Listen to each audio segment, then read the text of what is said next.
Now, as a new business owner, Brian, I will tell you, here was my first 3 years of business in the real estate world. Year one, we had the 2 500-year floods.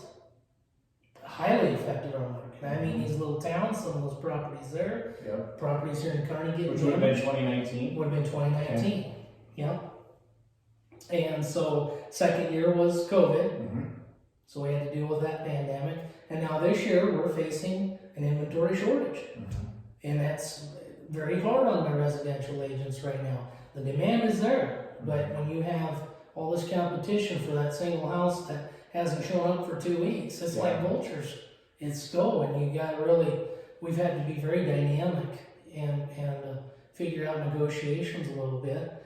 And one thing that our office in our training sessions weekly have really broke down too is that not only speaking on the buyer side, it's very competitive, but the seller side. When times are easy to sell, everybody gets in their mentality that, hey, you know, I can do this, I can do this, Sure. I can do this. But we get a lot of cleanup calls, Brian, and after the fact stuff, and those aren't easy to deal with sometimes because people got in a little bit more than they should have got in, or bitten off more than they can chew. And so I go into the for sale by owner market, okay? Mm-hmm. So this time now we're dealing with for sale by owners, which is a little bit more than normal.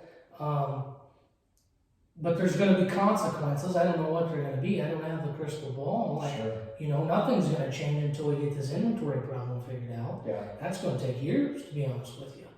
And so we're really analyzing that every week and going through that, so we're on top of that and being able to relay that information to both buyers and sellers. But we also feel that over the years that sellers probably haven't been represented as well as they could have been. Mm-hmm.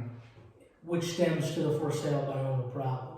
You know, when you start bringing value to the table, they got a different look at you and what you can bring. Because oftentimes I made people a better situation and was able to pay for it all, and they still make more. Sure. You know, but no, a lot of people don't like to listen to that. They won't give us the chance to listen to that. Yep. So, you know.